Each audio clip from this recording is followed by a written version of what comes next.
अस्सलाम वालेकुम everyone.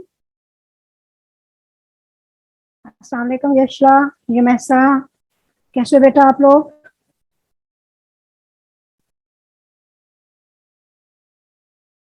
Thank you बेटा ज्वाइनिंग द क्लास। अच्छा आप बेटा एक मुझे टेक्स्ट मैसेज में बता दे, एम आई ऑडिबल? ठीक है, do let me know through a text message.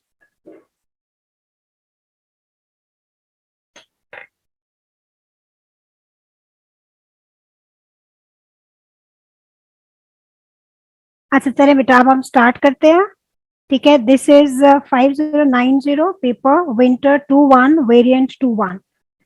ठीक है, अच्छा लास्ट क्लास में हमने पिछले जो थे समर के कुछ पेपर किए थे, आज हमने विंटर के पेपर करना है।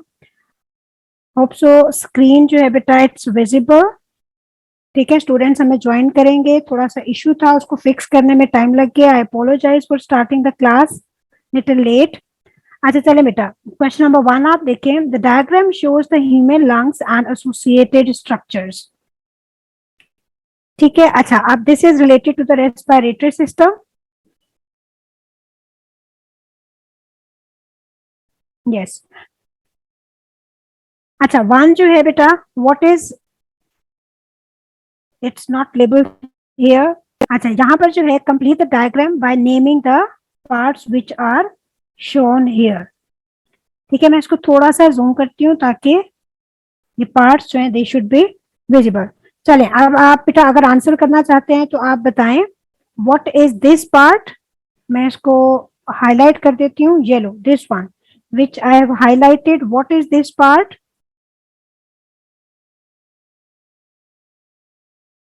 ठीक है, इसको बेटा what is this part, this is,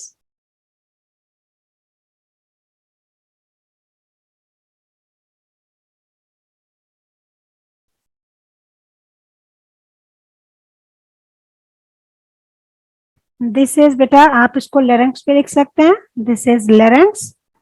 ठीक है, इफ यू आर कंफ्यूज तो आप इसको ट्रेकिया और, ठीक है, ट्रेकिया और विंड पाइप भी ओवरऑल आप लिख सकते हैं। दिस इज लेरेंक्स और this is voice box. I think if you are going to appear in the exams तो यू शुड बी क्लियर कि दिस इज जो फर्स्ट पार्ट होता है स्टार्टिंग पार्ट और at the top of the trachea is the larynx. अच्छा ये वाला part जो इसको हम हाईलाइट कर लेते हैं, different one, this one, what is this part, this is the pharynx. ठीक है, या इसको आप बेटा विंड पाइप भी लिख सकते हैं। ठीक है, दिस इज विंड पाइप। ठीक है, दिस इज फॉर 3 मार्क्स। अच्छा लेबलिंग भी 3 है। What is this third part, ये देखें बेटा, दिस इज द, डिफरेंट कर लेते हैं। अच्छा these are the bronchus.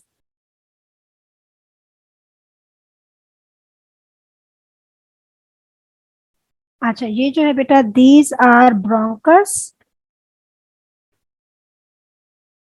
Bronchus आप देखें, दीज आर बेटा further dividing into the smaller tubes. Can you see here this one, this is the bronchi, these are the bronchioles. ठीक है, ये वाली जो ट्यूब है दिस इज द, ये जो 2 ट्यूब्स हैं this is the, these are the bronchi and bronchi are further dividing into the smaller tubes which are the bronchioles, right? 3 labelings will give you the 3 marks. अब हम इसका second part देखते हैं। ठीक है, let's see the second part. Complete the diagram by naming the labelled parts, ये हमने कर लिया। सेकेंड बेटा देखिए आप, explain why a human needs lungs. अच्छा लंग्स की क्यों जरूरत होती है ह्यूमन बीइंग्स को? दिस इज फॉर कितने मार्क्स के लिए? दिस इज बेटा for 3 marks. Human beings need lungs for gaseous exchange. They need lungs for gaseous exchange. इसके अलावा ठीक है, gaseous exchange में हम इसको फर्दर बेटा एक्सपैंड करेंगे। Which gases are being taken in or you can say for inhaling or taking in oxygen, right? And for exhaling or giving out carbon dioxide. अच्छा यहाँ पर बेटा हमें गैसेस का सेपरेट मार्क मिलेगा, एक्सचेंज ऑफ गैसेस का separate मिलेगा। And if you are going to name the gases तो इसका फिर आपको दोबारा से एक सेपरेट नंबर मिल जाएगा। but both gases का same मिलेगा. As here I have written in 2 points, but this will give you 1 mark. Taking in oxygen and giving out carbon dioxide will give you 1 mark, right? अच्छा, इसके अलावा जो है this is for 3 marks, यहाँ पर हमारे 2 marks हो जाते हैं. अच्छा, अब इसको जो है lungs they are helping in taking in gases. इसके साथ साथ बेटा क्या होगा, these gases or oxygen which is taken in by the lungs, it will diffuse into the blood vessels. By the process of diffusion, because of the concentration difference, it will diffuse into blood capillaries.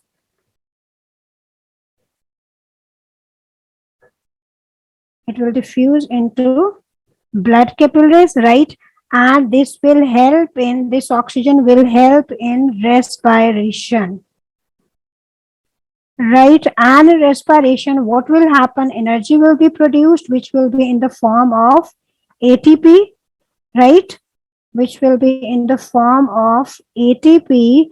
And यहाँ पर हम बेटा एक use भी लिख देंगे energy का, कोई सा भी अगर आप लिखना चाहते हैं तो you can write down one use of energy which is used for active transport, growth, right? Active transport, growth, movement, develop, कुछ भी आप लिख सकते हैं. एक्टिव ट्रांसपोर्ट के लिए ये यूज होती है.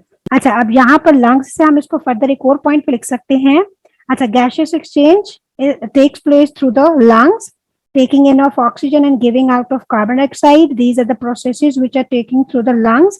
अच्छा, lungs में जो है इसको बेटा आप इसके alveoli से भी relate करें. It has alveoli, right? And alveoli increase, it increases the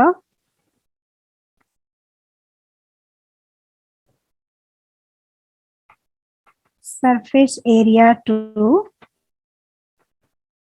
volume ratio for more absorption of oxygen, right? So ये बेटा आप देखिए हमने 3 मार्क्स से ज्यादा का अटेम्प्ट कर लिया है. One is this for the gaseous exchange. Okay, 1 mark is for the gaseous exchange. 1 is for the gases which you are going to mention, oxygen plus carbon dioxide, both will give you 1 mark. And other is related to the alveoli which are also present or which are collectively making up the lungs, right? They increase the surface area for exchange of more gases, right? यहाँ पर आप देखिए बेटा हमारे 3 marks complete हो जाते हैं and the question is for 3 marks. यहाँ पर हमारे complete हो जाते हैं. Next आप देखिए इसमें yes. Acha, when these gases are diffused into the blood, then they help in respiration and it produces ATP during respiration, and you can write down 1 usage of the ATP. This will be beyond the answer. 3 marks के लिए बेटा this is sufficient. ठीक है, as we are provided more space तो आपके ये सारे points हो जाएंगे which will be for more than 3 marks. ठीक है, चलिए अब हम इसके second part की तरफ चलते हैं. A farmer is growing a crop of the tomato plants. The tomato plants carry out photosynthesis. Describe the process of photosynthesis, and this is for how many marks? This is for 3 marks. अच्छा, photosynthesis का process हमने describe करना है. मैं यहाँ पर बेटा equation लिख देती हूँ, हमें उसी equation को जो है describe करना है, right? अच्छा, equation में जो है आप देखिए, equation is carbon dioxide. Carbon dioxide reacts with water in the presence of sunlight and chlorophyll. This is sunlight और यहाँ पर हम लिखते हैं chlorophyll, and it produces glucose along with oxygen. अच्छा, इसमें जो है बेटा balanced chemical equation हम नहीं लिखेंगे. Actually we have to describe the, हमने क्या describe करना है, हमने इस प्रोसेस को डिस्क्राइब करना है. I am writing equation in front of you ताकि हमें पता हो कि हमने बेटा इसमें लिखना क्या है, right? So we have to write down कि इसमें बेटा जो कार्बन डाइऑक्साइड है, ठीक है, I am just going to explain in the words. We have to write down this equation for 3 marks. अच्छा, carbon dioxide reacts with the water in the presence of sunlight, chlorophyll, and it produces carbohydrates. Carbohydrates हम mention करेंगे. It produces glucose and it also produces oxygen as a byproduct, right? तो इसमें अब जितने भी reactants हैं मैं आपको मार्किंग बता देती हूँ इसकी किस तरह होगी. इसमें बेटा कार्बन डाइऑक्साइड का आपको 1 नंबर मिलेगा, राइट, रिएक्टेंट्स का, ठीक है। अच्छा, रिएक्टेंट्स ओवरऑल जो है carbon dioxide and water are the reactants, so these both two reactants will give you 1 mark, ठीक है। दोनों रिएक्टेंट्स हम लिखेंगे तो इसका 1 नंबर मिलेगा। अच्छा, इसके बाद जो नेक्स्ट है बेटा दैट इज सनलाइट, ठीक है। जो बेटा नेक्स्ट है that is sunlight and chlorophyll, इसका हमें अलग से 1 नंबर मिलेगा, सनलाइट एंड क्लोरोफिल। इसके बाद जो प्रोडक्ट्स हैं ग्लूकोज एंड ऑक्सीजन, ठीक है, दीज आर द प्रोडक्ट्स। तो इन प्रोडक्ट्स का बेटा हमें अलग से 1 नंबर मिलेगा। अब हमने इसको इक्वेशन की फॉर्म में नहीं लिखना, हमने लिखना है किस तरह, in the form of word लिखना है। वर्ड की फॉर्म में मैं आपको बता देती हूँ। Carbon dioxide reacts with water in the presence of sunlight and chlorophyll and it produces food, carbohydrate bracket में आप लिखें, ठीक है, और कार्बोहाइड्रेट में ग्लूकोज मेंशन करें and oxygen as a by product, right. तो इसमें this is sufficient for 3 marks, यहीं पर ही हमें 3 मार्क्स मिल जाएंगे, ठीक है। अच्छा, नेक्स्ट हम चलते हैं। The farmer grows the tomato plants in a green house instead of an open field. Greenhouse, ठीक है, देखें ग्रीन हाउस में they are growing the tomato plants instead of open field. तो इसका मतलब है कि ग्रीन हाउस से उसको कोई ऐसी चीज मिल रही है which is not present in the open field. Just reasons why this is an advantage to the farmer. चले बेटा बताएं मुझे थ्रू टेक्स्ट मैसेज, क्या आपको लगता है कि what could be the reason, ठीक है, क्या हो सकता है इसमें।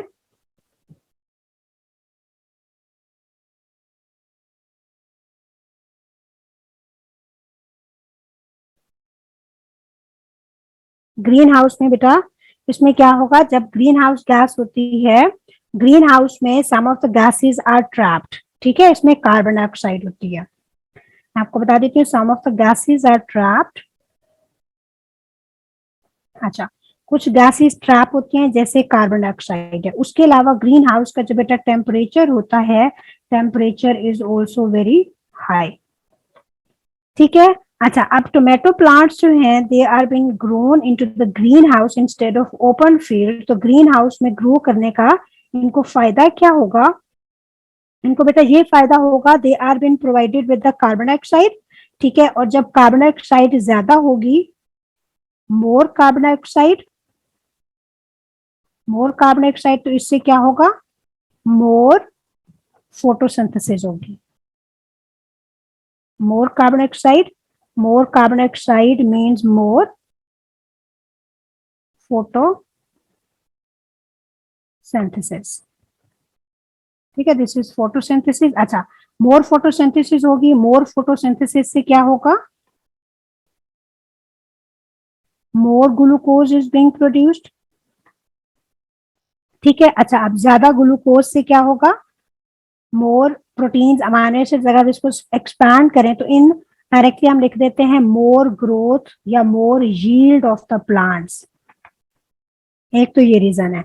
अच्छा, ये हमने कार्बन डाइऑक्साइड से रिलेट किया है। इसी तरह ही बेटा यही वाला रीजन जो है it will be related to the temperature. Temperature आप देखें, ये जो है ऑप्टिमम है for the optimum for enzymes which are required for photosynthesis. This is optimum for the enzymes which are required for photosynthesis, right? So optimum की वजह से again there will be क्या होगी, more photosynthesis, right? There will be more photosynthesis और more photosynthesis की वजह से again यही हो जाएगा, more glucose will be produced और मोर ग्लूकोज की वजह से यील्ड भी क्या हो जाएगी, ज्यादा हो जाएगी, ठीक है बेटा। This is the way how we have to actually relate this to the answer. मैं दोबारा आपको बता देती हूँ, दिस इज फॉर 3 मार्क्स, हम 3 से ज्यादा भी पॉइंट्स इसमें लिख सकते हैं। पहला आप देखिए बेटा इसमें जो है टेम्परेचर इज ऑप्टिमम, किसके लिए, टेम्परेचर किसके लिए रिक्वायर्ड होता है, this is required for the enzymes, enzyme for the optimum functioning of the enzyme temperature is required and that is present in the greenhouse। उसकी वजह से क्या हो रहा है, ज्यादा फोटोसिंथेसिस हो रही है, ठीक है, और ज्यादा फोटोसिंथेसिस की वजह से ज्यादा ग्लूकोज बन रहा है और ज्यादा ग्लूकोज की वजह से इसकी ग्रोथ भी क्या हो रही है, ज्यादा हो रही है, ठीक है। एक तो हमने इससे रिलेट कर दिया। सेकेंड आप देखें, ग्रीन हाउस में बेटा कुछ गैसेस ट्रैप हो जाती हैं और उन गैसेस की वजह से ही क्या होता है, जो टेम्परेचर है वो इंक्रीज हो जाता है, ठीक है, और वो जो गैसेज हैं उनमें one of the gas is the carbon dioxide, जिसको हम ग्रीन हाउस गैस भी बोलते हैं।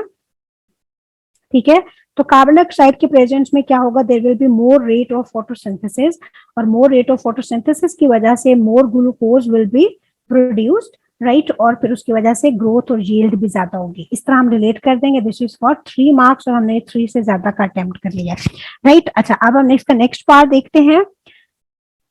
just one disadvantage other than cost of growing plants in this way।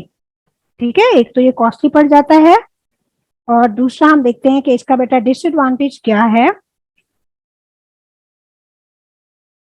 आपको क्या लगता है बेटा इसका डिसएडवांटेज क्या है? ठीक है, अगर ग्रीन हाउस हम लगाएंगे तो उसकी वजह से टेम्परेचर क्या हो जाता है, मैंने अभी आपको बताया था बेटा, this is the green house gas, जिसकी वजह से ग्लोबल वार्मिंग होती है, और ग्लोबल वार्मिंग की वजह से क्या होगा, टेम्परेचर डिस्टर्ब हो जाएगा, तो there will be no rain. ठीक है, अच्छा, और हाई टेम्परेचर है तो इसकी वजह से, अच्छा अब आप बेटा यहाँ पर देखिए, हम ग्रीन हाउस में प्लांट्स को ग्रो कर रहे हैं। ग्रीन हाउस में आपने कवर किया हुआ है, जहां पर आप प्लांट्स नीचे ग्रो कर रहे हैं। ठीक है, आपने कवर किया हुआ है। इसमें जो है पोलिनेशन विल बी डिफिकल्ट,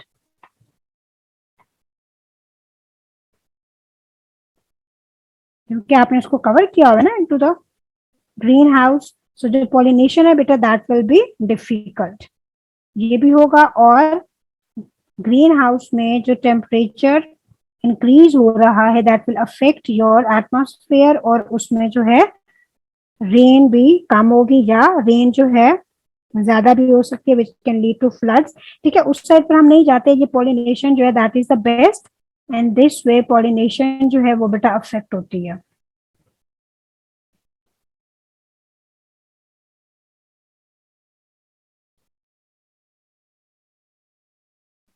ठीक है, अच्छा अब हम चलते हैं बेटा इसके नेक्स्ट पार्ट की तरफ।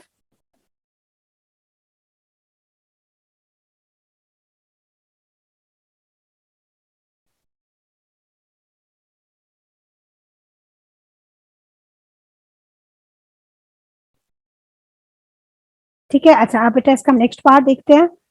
The graph shows how the rate of photosynthesis can very with the light intensity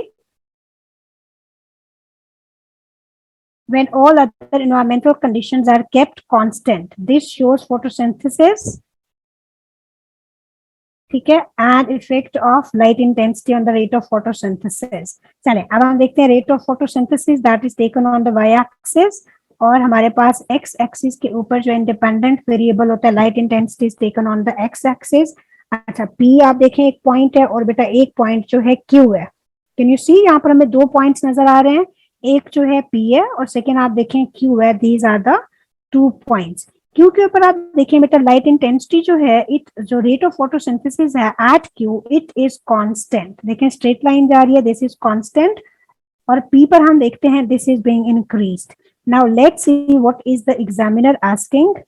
Explain how this graph shows that the light intensity is the limiting factor for photosynthesis at light intensity P, but not the limiting factor at light intensity Q.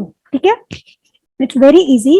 आप देखें, when the light intensity increased from 0 to point P, ठीक है, जितना भी है हमारे पास, number is not given, when it increased light intensity, when the light intensity increased from 0 to point P, what happened? The rate of photosynthesis also increased. Increased light intensity till point P. इसने बेटा क्या किया है? It has also increased rate of photosynthesis. It has also increased rate of photosynthesis. ठीक है, अच्छा second आप देखिए, at light intensity Q, at Q, light intensity light intensity has increased,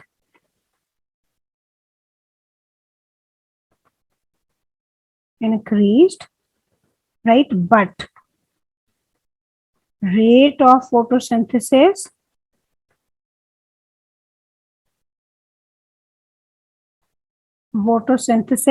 is constant or not increased, ठीक है, is constant, और there is no change in rate of photosynthesis. ठीक है बेटा, ये 2 मार्क्स का है, एक में हम Q बता देंगे, Q के ऊपर आप देखें, और P के ऊपर आप देखें. P के ऊपर when the light intensity increase, the rate of photosynthesis is also increasing. Q के ऊपर आप देखें, light intensity is still increasing, but the rate of photosynthesis has become constant, or there is no increase in the rate of photosynthesis. Very easy, ठीक है, 2 marks के लिए हम इसको डिस्क्राइब कर देंगे. Let's see the next part. Name one environmental condition. एक आपने environmental condition बतानी है that could be limiting rate of photosynthesis at light intensity Q. चलें, yes, who is present here? Yashla, good, welcome Yashla. I think it's your first class. आप बेटा मुझे text message जो है के थ्रू बताएं कि what will be the other factor, ठीक है, which could be limiting the rate of photosynthesis other than light intensity at point Q. क्या हो सकता है,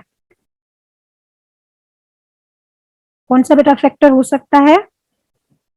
वेरी इजी, टेम्परेचर भी हो सकता है, ठीक है, टेम्परेचर के अलावा concentration of carbon dioxide could also be the limiting factor. This is for how many marks? 1 number के, तो मैंने आपको 2 बता दिए. You can write down 1 for 1 mark.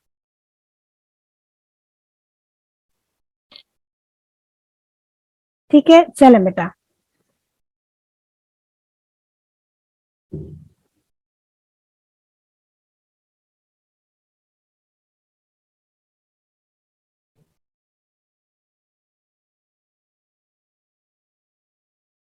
चलो ओके बेटा, this is sufficient for today.